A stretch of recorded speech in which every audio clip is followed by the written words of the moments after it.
ভয় পেয়ে গেলে নাকি? ভয় পেও না, আমি হলাম তো। চিনতে পারছো না তো? দাঁড়াও, এটা সরাই তারপর চিনতে পারবে। এই যে বাড়ির পুরনো ছেঁড়া জিনিসপত্র থাকলে আমরা কি করি, সম্ভবত ফেলেই দিই। এটা আর কোন কাজে লাগবে বলো? এই যে দেখো, এটা নিয়েছি একটা মেজারমেন্ট টেপ, যে নিয়েছি মাপার যন্ত্র। এটা দিয়ে ভালো করে এদিক ওদিক মাপজোপ করে নিচ্ছি। কি করছি বলো তো? চলো তোমাদেরকে এক এক করে দেখাই। পুরোনো জামা কাপড়গুলো এখানে ওখানে রেখে রেখে দেরি হয়েছিল, তো ভাবলাম যে চলো এটা দিয়ে কিছু একটা করা যাক। বাড়িটাও যখন একটু খালি খালি হয়ে আছে, কিন্তু শেষ পর্যন্ত হয়ে উঠলো না। যেমনটা চেয়েছিলাম তেমনটা তো হলোই না। অন্য যেটা চাইনি সেটা হয়ে গেল। মানে চাইনি বলে না, সেটা চেয়েছিলাম কিন্তু কিছুদিন পরে। তো এইদিকে সুই সুতোর সাথে নিয়েছি ব্লেড, দেখালাম। সেটা ভাবলাম যে ওটা দিয়ে না হয় পরেই দেখা যাবে। আগে এই যে দেখো, এই টুপারটা ছিল যেটা আমার অনেক পুরনো, কিন্তু এর নিচের দিকটার অবস্থা ভীষণই খারাপ হয়ে গেছে। আর এটা তো এখন পরাও যাবে না, তো সেই কারণে এটা সুই সুতো দিয়ে ভালো করে সেলাই করে নিচ্ছি।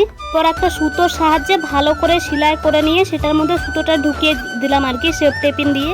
ঠিক কী রকমটা হয়েছে সেটা তো তোমরা দেখতে পেলে। তারপর একটা চেয়ার নিয়ে নিলাম, কারণ যে হাইটের বহর সেটা আর কি বলবো তোমাদেরকে, হাতেই যাচ্ছিল না। তাই চেয়ারটা নিয়ে চেয়ারের উপরে উঠে নিয়ে এই যে বেঁধে নিচ্ছি এখানে। কিন্তু এটার মাপে না ঠিক হয়ে ওঠেনি। ছিলাম ঘরের দিকে কিছুদিন পরে লাগাবো। এই যে এইরকম করে দিতে চেয়েছিলাম, ঠিক এটাকে কি বলা হয় আমি জানি না, কিন্তু এটাকে এখন ঘরে দিতে হয়েছে। কেমন লাগছে কমেন্ট করে জানাবে। চলো সবাইকে টাটা।